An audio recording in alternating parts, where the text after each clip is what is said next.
Bom, pessoal, então, de volta ao nosso segundo tempo, né? Lembrando sempre que o livro texto que eu utilizo para preparar estas aulas, né, e praticamente todos os exercícios que eu trabalho nessa disciplina são desse livro aqui, certo? É um livro que eu acho bem bacana, mas como eu sempre falei para vocês, não é o único livro de matemática discreta que eu utilizo durante essa disciplina. Bom, nosso assunto dessa nossa aula é relações e equivalências, certo? Então, vocês devem ter visto lá nos vídeos que eu pedi para vocês assistirem, né? Não somente o vídeo de pré-aula, mas como as gravações dos semestres anteriores, já uma abordagem bem extensa com relação ao que vem a ser relações, certo? Então, o nosso autor ele coloca aqui para a gente o seguinte: uma relação é um objeto matemático mais geral que descreve tipos de relacionamentos. Então, a ideia de relações é algo muito presente na nossa vida cotidiana. Se você observar bem o seu entorno, né, você mantém relacionamentos com diversos outros objetos, né? Então, existe entre vocês e os pais existe uma relação de pai e filho, mãe e filho, né? Entre os pais de vocês existe uma relação de casal e por aí vai. Então, para onde quer que a gente olhe, né, no nosso cotidiano, na nossa vida diária, a gente acaba se deparando em algum momento com algum tipo de relação. E aí, isso é importante para quê? Para que vocês percebam, que as pessoas também percebam que a matemática, né, ela está presente em praticamente tudo, né, em todos os aspectos da nossa vida. Certo? Então, é algo que não está assim distante, né? Certo? A gente viu isso quando nós discutimos a teoria de conjuntos, né? Então, para onde a gente se vira, a gente se depara com algo relacionado à teoria de conjuntos. E o mais interessante disso tudo é que nós podemos utilizar esses conhecimentos em outros campos, né? Por exemplo, de repente você está estudando algo dentro da administração, por exemplo, né? Vamos pegar aqui um exemplo que não tem nada a ver com ciência da computação, né? Mas vamos supor que você começa a se dedicar a alguma coisa relacionada ao campo da administração ou de gestão de empresas, né? Então, dentro de uma organização, você encontrará diversas relações, né? Uma relação entre gerentes e gerenciados, entre clientes e os fornecedores, né? Uma relação entre fornecedores. Enfim, a partir daí você já começa a perceber, né, isso tudo que a gente está falando aqui dentro do campo matemático, mas que é aplicado, né, você pode aplicar tranquilamente em outros campos.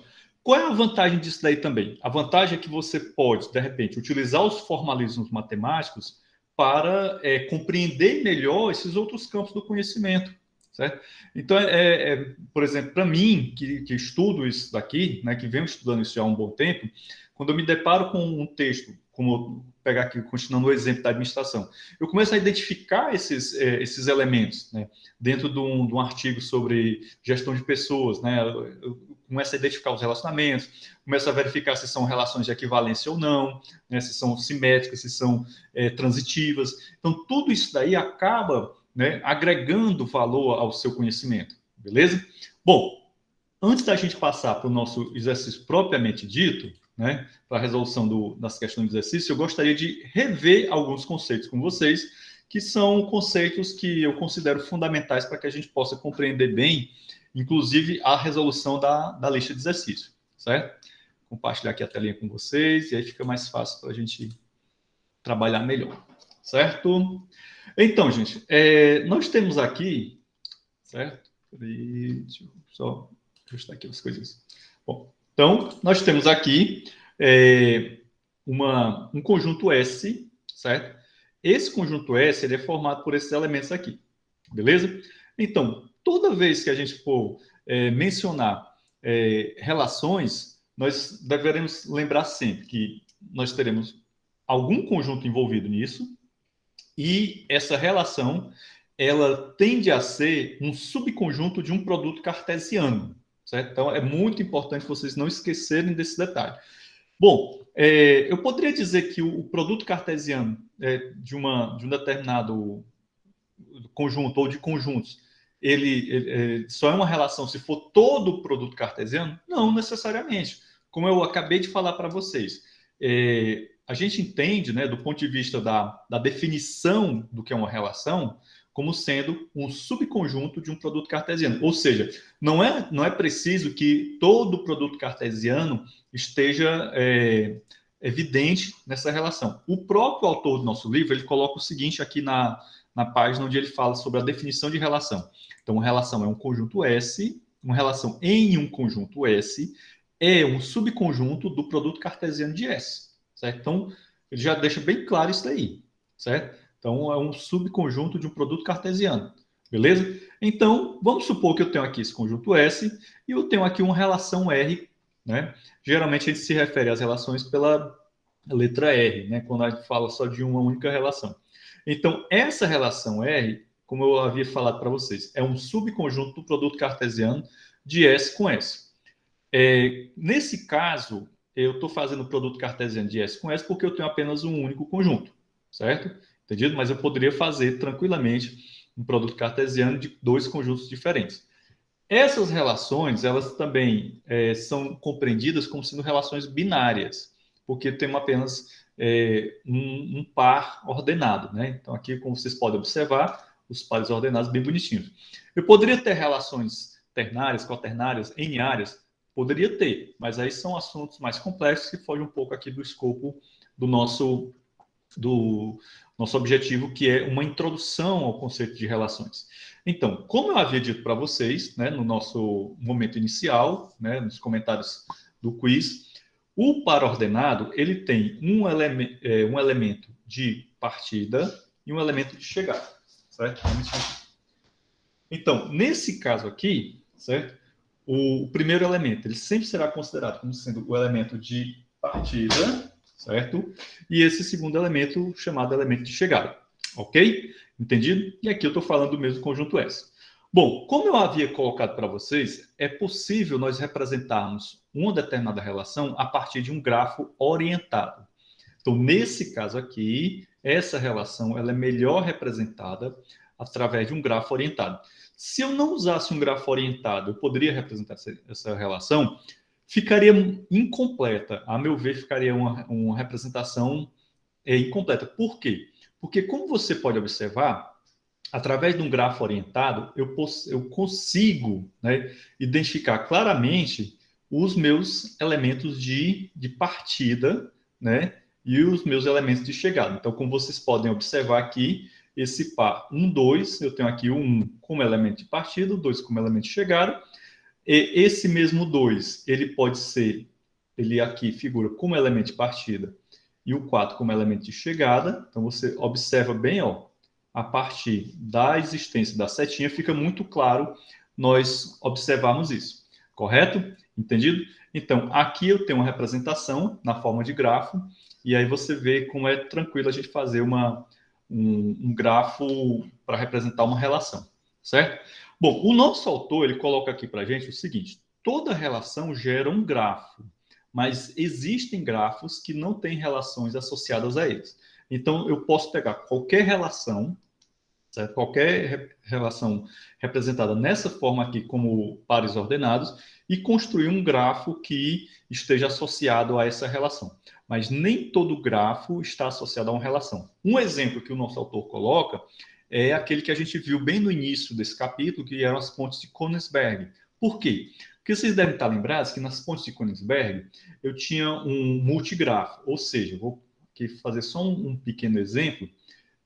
No multigrafo, eu tenho arestas múltiplas, como essa daqui, certo?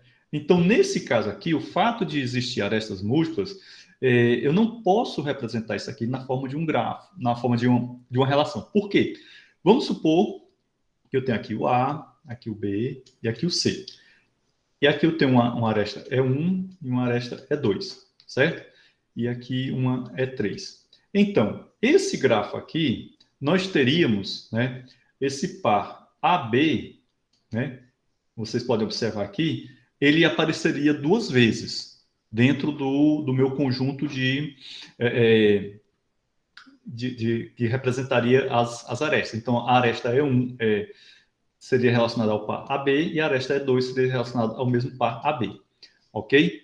Bom, e a gente sabe que, de acordo com a teoria de conjuntos que nós estudamos, Nós não podemos ter pares repetidos, certo? Então, por isso que nem todo grafo eu posso associar a uma relação, certo? Então, vejam bem, não esqueçam jamais.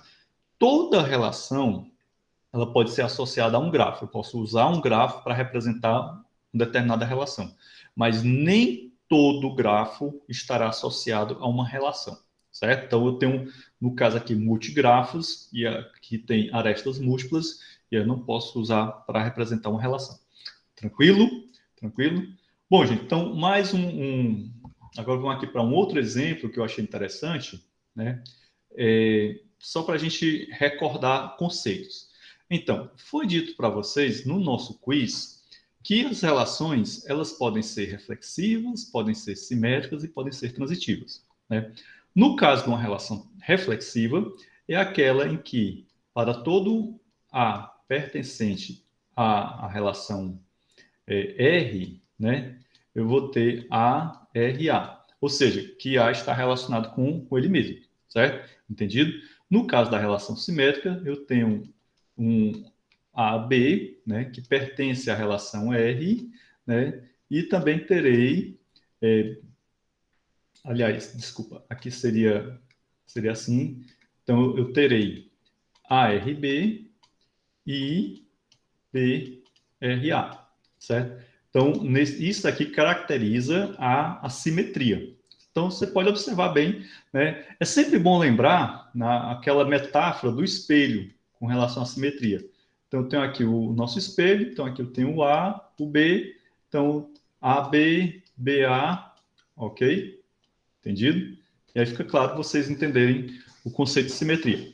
Bem, no caso da relação transitiva, nós vamos ter três elementos, A, B e C.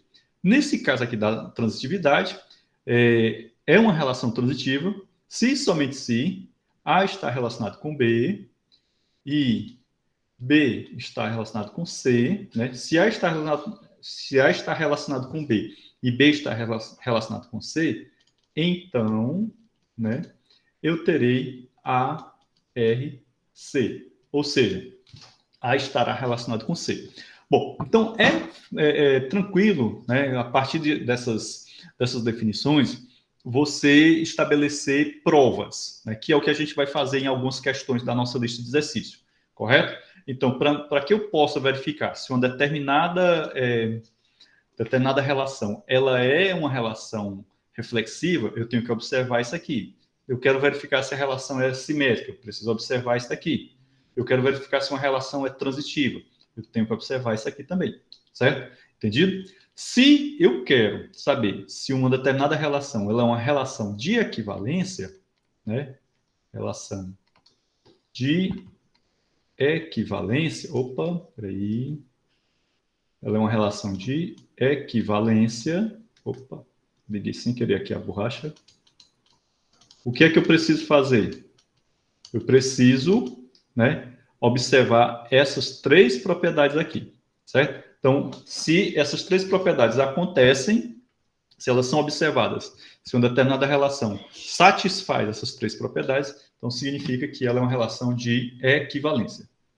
Ok? Entendido? Bom, nesse caso aqui, né, a gente tem trabalhado com problemas, né, que lidam com números, né? Mas vamos tentar aqui ver um exemplo que eu até peguei aqui do livro, um exemplo de algo que não está relacionado a números. Será que computadores ligados em uma determinada rede, eles podem ser um exemplo de uma relação de equivalência, né? Bom, então como é que a gente faria aqui? Vamos supor que eu tenho aqui essa rede com esses 4 computadores, né? Observe que cada computador está ligado um ao outro, né? Então há uma ligação aqui entre eles, certo? Beleza? E aí, como é que a gente poderia fazer? Bom, o pessoal que trabalha com redes já deve ter ouvido falar de um comandozinho chamado ping, né? Então, pingar. Então, dar um ping na rede, verificar se está havendo comunicação entre um computador e outro, certo? Bom, então, qual é a primeira propriedade que eu teria que verificar? A propriedade da reflexividade, certo? Propriedade reflexiva. Então, se eu pegar, pingar o computador A para ele mesmo, né, certo? Então, aí eu estarei verificando a reflexividade. Certo? Entendido? Bom, aí se isso acontecer, se em todos eles acontecer, certo? Tá tranquila aí a reflexividade. Bom, como é que eu vou verificar a simetria, né? Se a rede é simétrica, né? Se a rede satisfaz a propriedade da simetria. Bom, eu tenho que fazer um ping de A para B, por exemplo, e um ping de B para A. Se esses dois pings acontecerem, então, beleza, está acontecendo simetria. Bom, aí então eu tenho que verificar toda a rede, certo? Todos os pares que envolvem a rede, correto? Bom, e por fim, a propriedade da transitividade. Como é que a gente verificaria a propriedade da transitividade, né, dentro de uma rede de computadores? Eu teria que, por exemplo, efetuar um ping de A para C e, por exemplo, um ping de C para B, certo? Ok? E também verificar se entre A e B aconteceria um ping. Ou como diz aqui o nosso autor, né? Ele coloca aqui numa linguagem que eu achei mais bacana. A fim de fazer... Pronto, a fim de fazer disso uma relação de equivalência, todo computador deve ser capaz de enviar um ping para si mesmo, então seria a reflexividade. Todo computador deve ser capaz de devolver um ping, então se ele devolve um ping, simetria. E todo computador deve ser capaz de passar adiante um ping para qualquer outro computador que ele próprio consegue pingar. Então, isso seria a transitividade, certo? Então, nesse exemplo, vocês já conseguem perceber que o conceito de relação, né, ele realmente não está restrito a esse nosso ambiente matemático. A gente pode levar isso para outros campos tranquilamente, correto? Beleza? Entendido aí, turminha? Bom, deixa eu ver aqui o que é que nós temos mais adiante. Certo? Então, se eu observar através do ping essas situações, então nós poderíamos tranquilamente dizer que há uma relação de equivalência nessa rede. Correto? Bom, dito isso, passemos agora para a nossa lista de exercício que foi colocada para vocês, né, tentarem fazer até a nossa aula de hoje.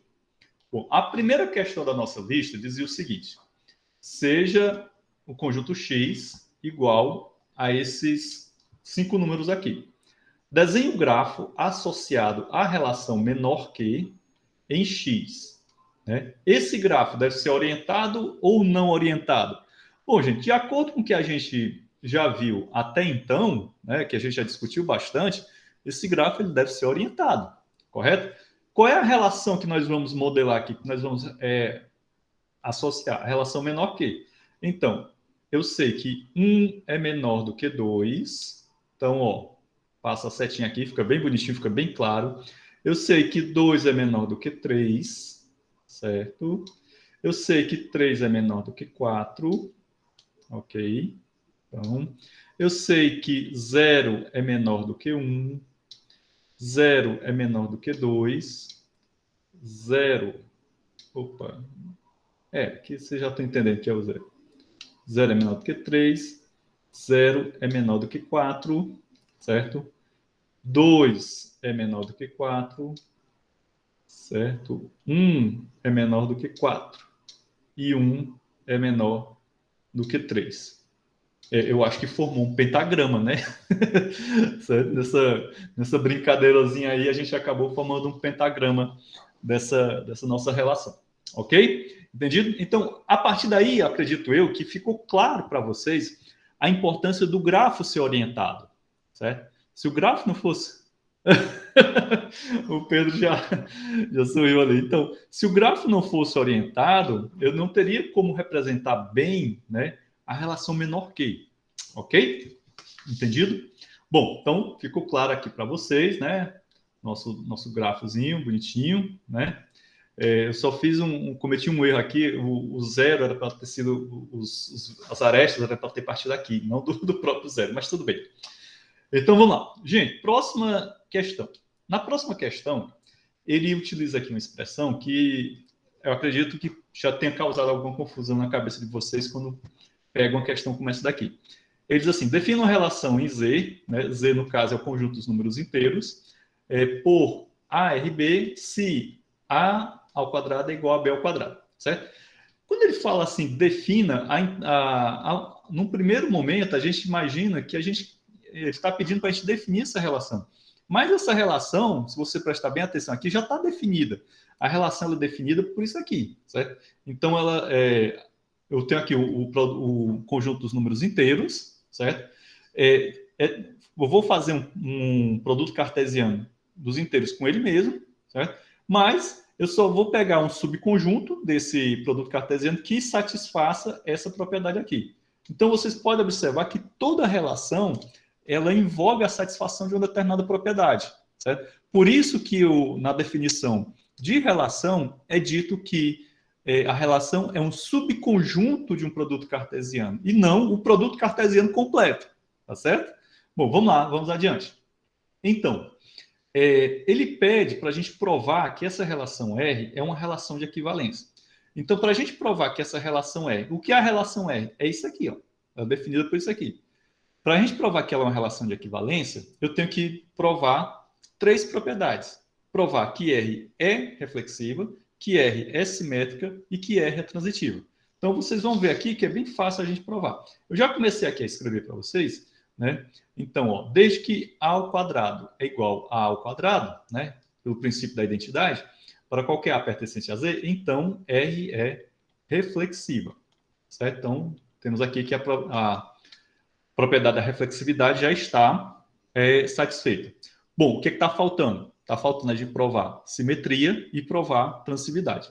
Então, para a simetria, vamos dizer aqui, ó, suponha, e aí vem a história da suposição, né? Suponha. Peraí, meu Deus do céu.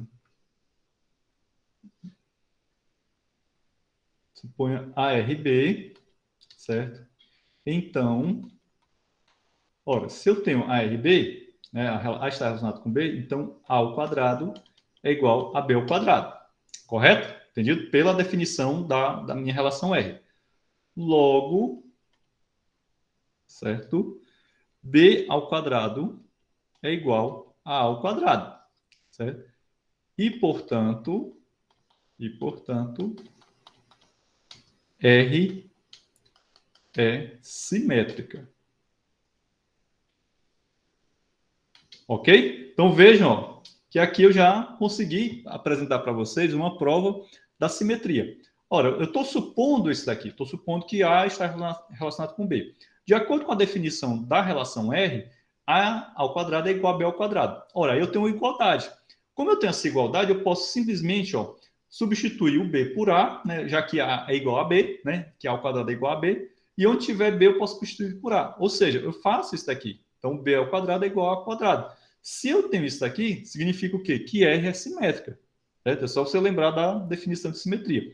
Agora vem um ponto mais complicado, que é provar a transitividade. Vocês estão observando que nesse processo de prova que uma determinada relação ela é uma relação de equivalência, eu começo sempre com a reflexividade. Na reflexividade, eu suponho um elemento do conjunto, no caso aqui um elemento A qualquer. Quando eu vou provar a simetria, eu preciso considerar 2 elementos, elemento A e B. E quando eu vou provar a transitividade, eu preciso considerar 3 elementos, A, B e C. Isso é praticamente um padrão. Vocês vão ver nas próximas questões que a gente segue esse padrão e aí fica muito tranquilo a gente trabalhar com questões que nos pedem para provar provar se uma determinada relação ela é de equivalência ou não. Certo? Então, é simplesmente você lembrar.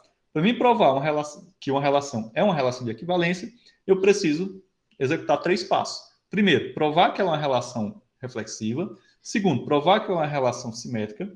E terceiro, provar que ela é uma relação de transitividade.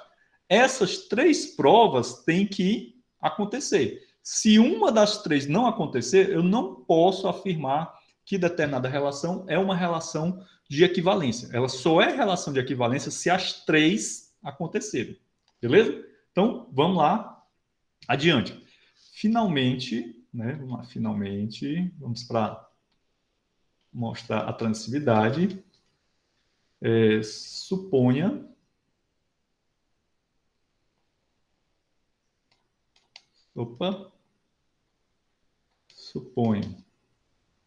ARB, BRC, né?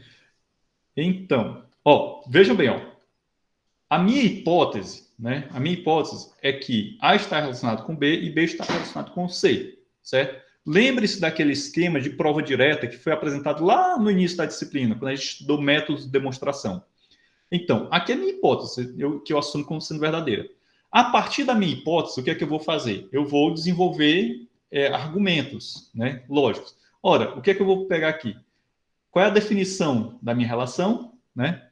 É que A ao quadrado é igual a B ao quadrado e B ao quadrado é igual a C ao quadrado, certo? Então, se A está relacionado com B e B está relacionado com C, então essas duas igualdades aqui elas são verdadeiras, correto?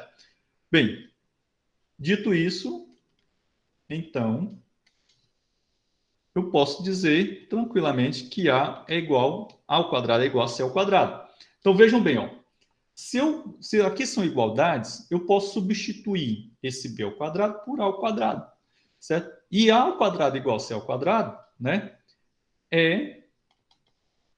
A está relacionado com C, que é justamente onde eu queria chegar, certo? É o meu destino, é o ponto de chegada da minha prova, certo? Portanto, né, dito isso, R é transitiva, certo?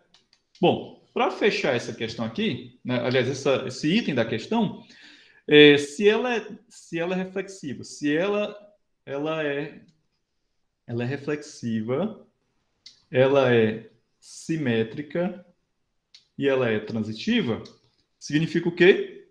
Ela realmente é uma relação de equivalência. Então, a relação R é uma relação de equivalência, dito que as três propriedades foram devidamente provadas. Beleza? Bom, aí ele pede para a gente dizer quais são as classes de equivalência dessa nossa relação. Então, aqui é simplesmente dizer o seguinte, que são todos os conjuntos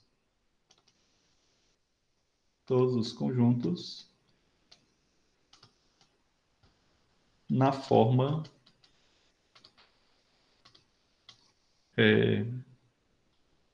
menos n e n, certo? Para n pertencente aos inteiros. Ok? Ou seja, as nossas classes de equivalência seriam os números positivos e negativos do conjunto dos números inteiros. Certo? Com relação à classe de equivalência, eu queria que vocês dessem uma... Quem não está lembrado do que vem a ser as classes de equivalência, dá uma olhada, né, no que já foi falado anteriormente sobre esse assunto, certo?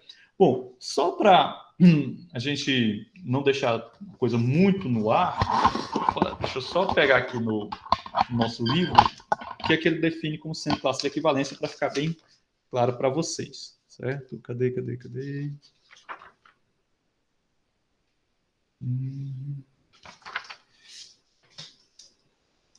Agora não...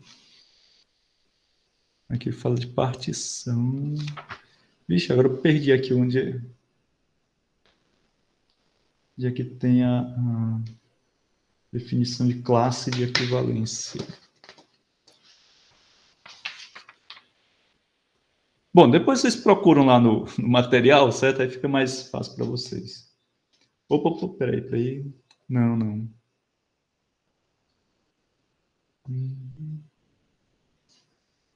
Acabei de que eu não estou encontrando aqui onde é que está, mas está em algum lugar aqui, certo? No livro tem a definição de classe de equivalência.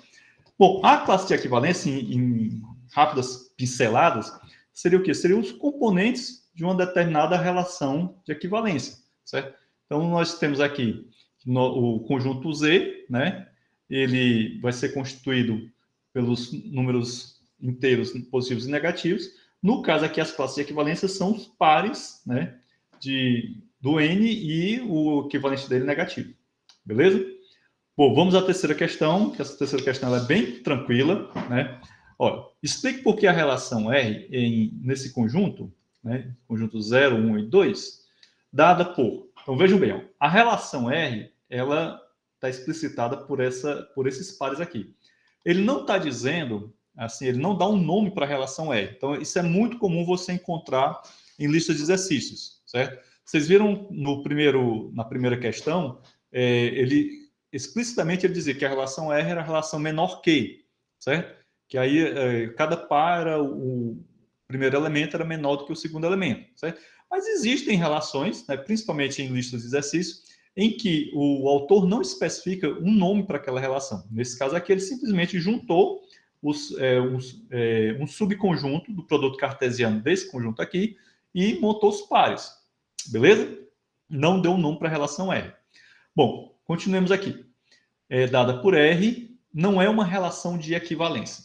Então, vejam bem, ela não é uma relação... Para ela ser uma relação de equivalência, ela precisaria ser uma relação reflexiva, simétrica e transitiva. Observemos, 0, 0, 1, 2, 2. Então, esses três pares aqui, eles nos dão a relação de... ele mostra que ela é uma relação reflexiva, certo? Por quê? Porque, de acordo com a definição de uma relação reflexiva, né, todos os elementos têm que ter esses parezinhos aqui iguais, ok? Bom, uma outra coisa que ele diz com relação à simetria, né, aí você tem que verificar a simetria. Vamos ver aqui o seguinte, nós temos aqui o par 0, 1, né, temos o par 1, 2 e temos o par 2, 1. Nós não temos o par 1, 0, certo? Então, isso já começa já acende o sinal amarelo, né? Então, o 1, 2 e o 2, 1 é simétrico. Então, você pode dizer assim, ó, aqui é o A, aqui é o B, aqui é o B, aqui é o A. Então, aqui está faltando, né, o par 0, 1. Só o fato de não ter o par 0, 1, eu já poderia dizer, não, aqui não tem a propriedade da simetria, certo? Porque para uma relação ela ser simétrica, então todos os pares que eu tiver aqui, né, eles têm que ter o simétrico dele. Se não existisse esse par 0, 1, certo? Eu poderia dizer que ela tem a simetria, certo? Porque ele tem 1, 2 e tem o 2, 1, certo? E todos esses pares aqui, eles ao mesmo tempo são reflexivos, também são simétricos, correto? Bom, e por fim, né, ele não tem a transitividade, certo? Entendido? Vamos ver aqui. Aliás, não, ele tem transitividade, 1, aqui AB, não, a transitividade ele tem. Ele não tem a simetria, correto? Então, o fato dele não ter a simetria, então faz com que ele não seja uma relação de equivalência, ok? Entendido aí, turma? Beleza, né? Bom, vamos adiante. Na quarta questão, nós temos o seguinte. Lembre a definição de números pares. O que é que a definição de números pares dizia? O inteiro n o inteiro n é par se n for igual a 2k para algum inteiro k qualquer. Tá? Então, aqui era a nossa definição de número par. Defina uma relação R em Z, né, nos inteiros, assim. A relação R é x está relacionado com y quando x mais y é par. Então, essa relação ela só acontece quando eu tenho um par, x, y, e a soma de x com y for um número par. Ok? Então, assim está definida a nossa relação. Bom, o que é que ele está pedindo aqui para a gente? Mostrar que a relação R é uma relação de equivalência, certo? Então, nesse caso aqui, lá se vai aquele nosso 3 passos tradicionais, né? Então, letra A. Primeira coisa que a gente vai provar é a reflexividade, certo? Então, o seguinte. Desde que... Bom, será que ele é reflexivo? Então, se eu fizer x mais x, né, isso daqui é igual a quê? É igual a 2x. Ora, de acordo com a definição de número par, né, 2x é um número par, certo? 2x é par. Ok? Logo, todo x está relacionado com ele mesmo, né? Ela é reflexiva. Ok? Pronto, a primeira propriedade já está provada. Agora falta o quê? A simetria e a transitividade. Vamos agora provar a simetria. desde que... O que é que nós vamos ter que fazer na simetria? Presta atenção aqui que essa é bacana. X mais Y vai ser igual a Y mais X, certo? Então, essa igualdade aqui está bem clara. Ela é par, né? Peraí, deixa eu ver aqui. Opa. Então, nós temos aqui, desde que essa igualdade aconteça, X mais Y é par, né? Sempre. É até um pouco óbvio ululante, né? Sempre que Y mais X, né? Também é. Então, certo? Que dito que R é simétrica. Pronto. A simetria e a reflexividade, elas são relativamente triviais, certo? Onde o bicho pega é na transitividade, beleza? Bom, para provarmos a transitividade, vamos supor, né, algumas coisinhas aqui. Suponha que x está relacionado com y e y está relacionado com z, certo? Então, transitividade sempre vai envolver 3 elementos, certo? Beleza? Ora, dito isso, de acordo com a definição, né, então temos o seguinte: x mais y é igual a 2k1, né, porque afinal de contas a soma de x com y é um número par. E y mais z é igual a 2k2. Correto? Acompanhe aí o desenvolvimento do meu raciocínio.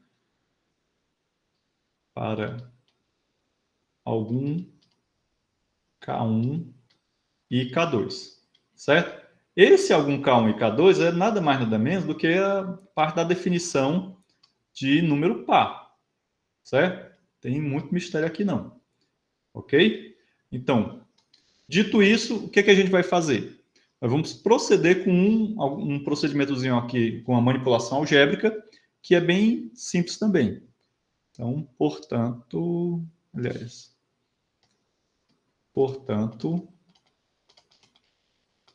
temos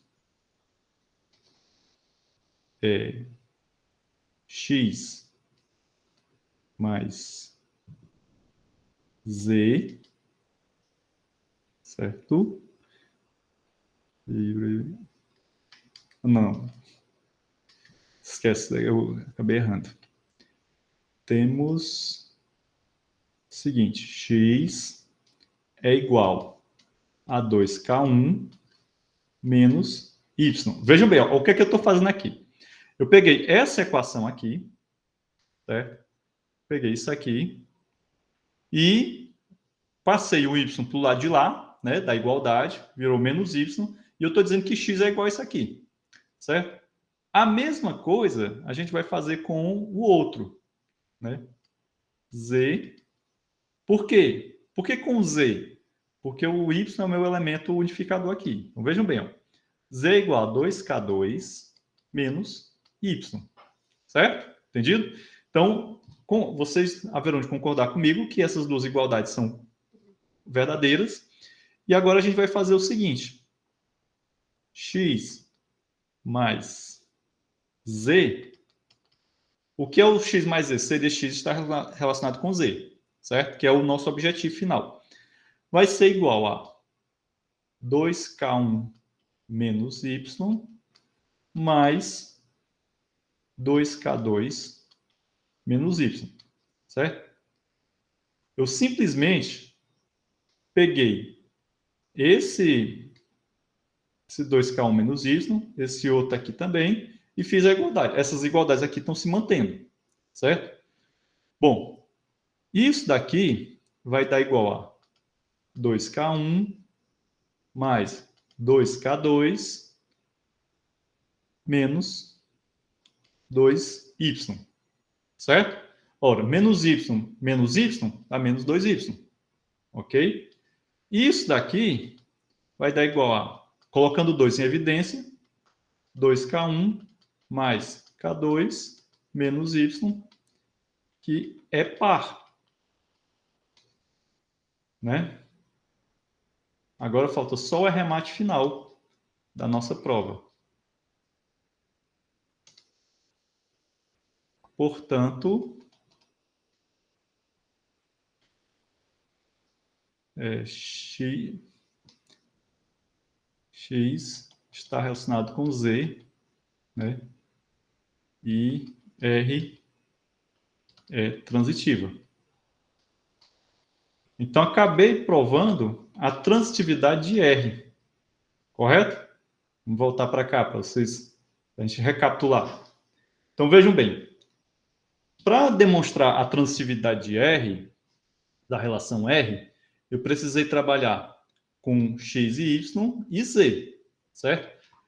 Eu comecei supondo que o x está relacionado com y e que o y está relacionado com z. Essa é a minha hipótese inicial, ok? Ora, de acordo com a definição da função R, isso daqui, ó, x está relacionado com y, é igual a x mais y, que é quando x mais y for um número par. Então, é todo par xy que pertence a essa relação? Não, é somente quando a soma de x com y for um número par. E o número par é 2 vezes k1, o k sendo um inteiro qualquer. Então, essa soma tem que ser igual a 2 vezes k, um inteiro qualquer. Bom, partindo do mesmo raciocínio, a gente sabe que y está relacionado com z quando a soma de y e z foi um número par também. A chave que abre todas as portas do castelo é a definição de número par, que vocês não devem esquecer jamais. Boa parte dos exemplos que a gente está trabalhando ainda recorre a essa definição de número par. Então, para algum k1 e k2, e aí nós temos que x é igual a k1 menos y e z é igual a 2k2 menos y. Então, essa igualdadezinha aqui, né? Essas duas igualdades, na verdade, foram obtidas a partir de quê? A partir da manipulação dessa igualdade e dessa outra igualdade. Certo? Não é nada muito misterioso aqui, certo? Entendido? Bom, dito isso, o que é que eu estou procurando fazer? Eu preciso mostrar que a soma de x com z vai dar um número par. Esse é o meu objetivo final nessa prova. Mostrar que a soma de x com z é par. Se essa soma de x com z, x e z, for um número par, então x está relacionado com z. E aí, de acordo com a definição de transitividade, né, nós teríamos isso demonstrado. Então, fiz aqui uma manipulaçãozinha algébrica bem bonitinha, né, que é apenas álgebra elementar. Né? Então, aqui era o meu x, aqui é o meu z, ok? Né? Essa igualdade se mantém, fazemos algumas manipulações, coloco 2 em evidência e, de acordo com a definição de número par, qualquer número multiplicado por 2 ele é par. Então, isso daqui tudo, 2 vezes k1 mais k2 menos y, é um número par.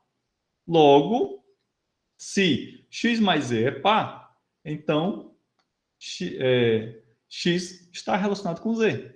Logo, a relação R é transitiva. Correto? Beleza? Bom, as classes de equivalência são os conjuntos dos números pares e dos números ímpares. Certo? Tem muito o que se discutir aqui com relação à classe de equivalência. Vamos para a nossa penúltima não. É uma das últimas questões, certo? Vamos lá adiante. Então é o seguinte, seja o lema, a relação equivalente mod n em Z é transitiva. Certo? Mostre que essa relação, que é a relação equivalente mod n, ela também é simétrica e reflexiva. Ora, a relação equivalente módulo n, ela é uma relação de equivalência, certo? Já foi demonstrado aqui, a partir dessa demonstraçãozinha, que está colocada até no enunciado da questão, a sua transitividade, ou seja, o mais complicado já foi feito, né? Demonstrar a transitividade geralmente é mais complicado. O que é que nós vamos fazer agora? Mostrar primeiro a reflexividade e em seguida a simetria, ok? Então vamos lá. Bom, para a gente começar com a simetria, ok? Bom, suponha A equivalente a B módulo N, certo? Essa relação aqui, equivalente módulo N, tem uma explicaçãozinha bem detalhada lá nos nossos vídeos de aula e de pré-aula. Aliás, são nos vídeos de aula, certo? Então, e aí vocês vão lembrar agora de uma questão que a gente viu lá no quiz, certo? Então, A é igual a B mais K vezes N. Então, esse K é um inteiro qualquer. E o N e o B faz parte do quê? Da definição da relação equivalente módulo N. Correto? Bom, continuemos aqui. Então, para algum... O que eu escrevi aqui? Para algum K. Então, B é igual a menos Kn. Gente, observem bem. Isso daqui, essa igualdade, é nada mais nada menos do que a manipulação, né, algébrica dessa outra equação aqui. O A passou para o lado direito da igualdade, o B passou para o lado esquerdo, multiplicamos por menos 1 e tal, e chegamos a isso daqui. Eu não vou entrar em detalhes porque isso é álgebra elementar. Certo? O que significa... O que é que significa? Significa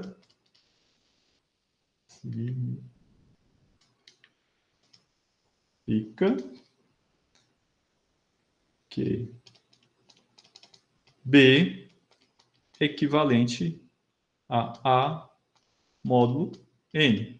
Então, essa igualdade aqui, essa outra igualdadezinha aqui, a gente viu lá numa das últimas questões do nosso quiz, que era até uma questão de múltipla escolha, certo? Que são propriedades dessa relação de equivalência módulo N, ok? Bom, na relação de equivalência módulo N, a gente tem um número A, um número B e um N qualquer, certo? Bom, provada aqui a simetria, beleza, vamos agora, falta o quê? A reflexividade. Para provar a reflexividade, é o mais simples, né? Por quê? Porque na reflexividade a gente trabalha só com um elemento. Para algum A, né, temos que A é igual a A mais 0 vezes N, certo? Nesse caso aqui, o 0 é o nosso K, certo? Então, A é igual a 0. A gente sabe que essa igualdade aqui é verdadeira, então eu tenho um N qualquer vezes 0, N vezes qualquer número vezes 0 é o próprio 0, né? E 0 mais um número qualquer é o próprio número, ok? Então, temos que... Então, A é equivalente a A módulo N. Então, isso daqui, ó, essa igualdade é a mesma igualdade que a gente trabalhou bem aqui, ó. Só que aqui a gente estava trabalhando com dois números, né? Com A e B. Agora aqui eu estou trabalhando só com o próprio número A, ok? Então, muito simples, não é nenhum bicho de sete cabeças essas demonstrações, certo? Vamos aqui para a nossa sexta. A sexta é bem tranquila também. E é um exemplo bem diferente. Ó, seja T o conjunto de todos os atores e atrizes do cinema. Então, eu tenho aqui o conjunto T de todos os atores e atrizes. Para x e y pertencente a T, certo? X e y pertencente a T, determine a relação R, né, que x está relacionado com y. Se existe algum filme onde tanto x quanto y, que houve um erro de digitação, eles aparecem. Aí pergunta, quais as propriedades das relações de equivalência satisfazem? Então, veja bem, ele está dizendo que existe uma relação R que relaciona os atores, né, do X e Y, certo? E eu quero saber se quais são as propriedades da relação de equivalência essa relação R satisfaz. A gente sabe que temos a relação da reflexividade, da simetria e da transitividade, ok? Bom, começando do começo. A relação de reflexividade é fácil a gente provar, né? O que é fácil provar a reflexividade? Reflexividade. Hein? Ora, a gente sabe que um determinado ator ou atriz A, que participou de um filme, ele participou de um filme com ele mesmo. Certo? É um negócio assim meio maluco a gente falar um negócio desse, né? Mas não tem como você não participar de um filme que você está participando. Certo? Eu acho que vocês entenderam aí a brincadeira, né? Bom, em outras palavras, seria o seguinte, ó, a relação é reflexiva porque cada ator ou atriz faz um filme consigo. Não tem como eu não fazer um filme comigo mesmo, certo? Então, a reflexividade está aí. Por isso que uma fila, né, nós podemos observar numa fila uma relação de equivalência, né? Aliás, uma relação reflexiva, porque se eu estou na fila, eu me relaciono comigo mesmo, certo? Então, dependendo do tipo de fila, né? Então, eu estou relacionado comigo mesmo, e tenho aqui uma pessoa B que está atrás de mim na fila, certo? A está relacionado com B, B está relacionado com A. Enfim, vocês podem observar que uma fila ela é uma relação de equivalência, certo? Bom, voltemos para o exemplo aqui da nossa questão. Então, ficou claro para vocês, acredito eu, que ninguém participa de um filme que ele mesmo não tenha participado. Tá. Reflexividade, ok. Bom, e quanto à simetria? Né? A simetria também é fácil a gente provar. Ora, se eu tenho um determinado ator ou atriz A, e ele participou de um filme com um determinado ator ou atriz B, é válido dizer que esse ator ou atriz B participou de um filme com um determinado ator ou atriz A. Então, nesse caso, a simetria está ok. Certo? Deixa eu apagar esse A aqui, que está parecendo um C. Ah, Maria. Agora sim. Ok? Bom, será que essa relação R ela é transitiva? Bem, não é. Por quê? Porque, veja bem, pode existir... Então, veja bem, numa transitividade, a transitividade só é observada se ela vale para todos os casos. Certo? Como é uma quantificação universal, e vocês devem estar lembrados das aulas de lógica de predicados, que eu dizia para vocês, quando vocês desejam provar que uma determinada sentença quantificada universalmente ela não é verdadeira, basta você apresentar um contra-exemplo. Então, eu vou provar que ele não tem a transitividade a partir de um contra-exemplo. Né? Então, o seguinte. Então, vamos supor que um determinado ator ou atriz A fez um filme com um determinado ator ou atriz B. Esse ator ou atriz B participou do mesmo filme com um determinado ator ou atriz C, certo? Então, se toda vez que A fez um filme com B e B fez um filme com C, então A fez um filme com C. Só que a gente sabe que pode acontecer situações em que isso daqui não acontece. Porque vejam bem, eu tenho 3 atores ou atrizes. Um fez um filme com o outro, tal, beleza, reflexividade, simetria, tudo ok. Mas não necessariamente sempre vai acontecer do ator ou atriz A fazer um filme também com o ator ou atriz C. Então, por isso que a transitividade não vale, né? Não é uma propriedade que existe nessa relação aqui. Então, essa não é uma relação de equivalência, por conta de não satisfazer a propriedade da transitividade. Beleza? Bom, gente, e por último, nós temos aqui a 7ª questão, certo? Ela é bem tranquilinha, bem facinha. Nós temos aqui uma relação R no conjunto das partes de X, e A está relacionado com B, se somente se a interseção de A e B, né, for um conjunto vazio. Ok? Então, aqui está definida a nossa relação. Então, é no conjunto das partes, tal que A e B pertencem ao conjunto das partes de X. Determinar se ela é simétrica, reflexiva ou reflexiva, simétrica ou transitiva. Bom, ela não é reflexiva. Opa, deixa eu... Bom, primeiro de tudo, ela não é reflexiva. Por quê? Simplesmente porque se eu fizer a interseção A, isso daqui vai ser diferente do conjunto vazio. Se isso é diferente do conjunto vazio, está ferindo a minha definição da própria relação. A relação diz o seguinte, que se eu fizer a interseção dos dois conjuntos, eu vou obter um conjunto vazio, correto? Então, se eu fizer a interseção de um conjunto A com o próprio conjunto A, eu não vou obter um conjunto vazio, né? Porque os elementos de A, né, vocês sabem a definição da interseção, né? Então, aqui já falhou, ok? Bom, ela é simétrica? Ela é simétrica, certo? Por que ela é simétrica? Né? Porque a gente sabe que A interseção B é igual a B interseção A, certo? Entendido? Então a gente sabe pelas propriedades da operação conjuntista de interseção que isso daqui é verdadeiro. Então ela é simétrica. Bom, ela é transitiva? Não, ela não é transitiva. Não é transitiva. E nós vamos mostrar isso a partir de um exemplo, assim como a gente fez anteriormente. Professor, eu sempre posso fazer prova por exemplos, né, por contra-exemplo?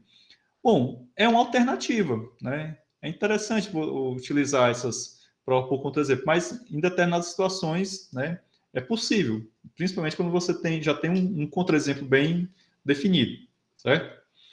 Bom, então, vamos mostrar aqui, ó. Vamos supor que eu tenho esse conjunto aqui, né? Esse conjunto 1 e 2. Eu vou fazer a interseção dele com esse conjunto 3 e 4. Certo? Isso daqui vai me dar o quê? Conjunto vazio, correto? Então, por quê? Porque não tem elementos comuns. Então, a interseção de um conjunto que não tem elementos comuns vai ser um conjunto vazio. Bom, aí o que é que nós vamos fazer aqui? Vamos lá, vamos adiantar aqui. 3 e 4, esse mesmo conjunto aqui. Eu vou fazer a interseção dele agora com outro conjunto. 2 e 5. Certo? Aqui eu obtenho também um conjunto vazio. Então, vejam bem. Ó, aqui é o meu A, aqui é o meu B, aqui é o meu B, aqui é o meu C. Para que ela seja uma relação transitiva, certo? A e C também tem que gerar um conjunto vazio, correto? Só que observem bem. Né? Vamos lá. Vou fazer 1, 2, interseção 2 e 5. Isso daqui vai dar o quê? 2. Ops. Que é diferente de vazio. Beleza? Então vejam, meus caros colegas, que através de um contra-exemplo, eu mostrei que tem uma situação que a propriedade que define a relação, ela não é satisfeita. Então, ela não é reflexiva, ela é simétrica, mas ela também não é transitiva, certo? Então, eu poderia dizer que essa relação ela é uma relação de equivalência? Não, porque ela já falha na reflexividade, correto? Gente, minha lousa digital, eu vou disponibilizar para vocês depois, certo? E com isso a gente encerra essa nossa parte aqui sobre relações e equivalências. Se não me falha a memória, está faltando 2 tópicos ainda do capítulo sobre pensamento relacional para a gente concluir essa etapa e a gente passar para o capítulo 3 do livro, certo? Bom, vou encerrar aqui a gravação. Quem já tiver, quem ainda não tiver registrado a frequência, por favor, fazê-lo agora. Dou-lhe 1, dou-lhe 2, dou-lhe 3, encerrando a gravação.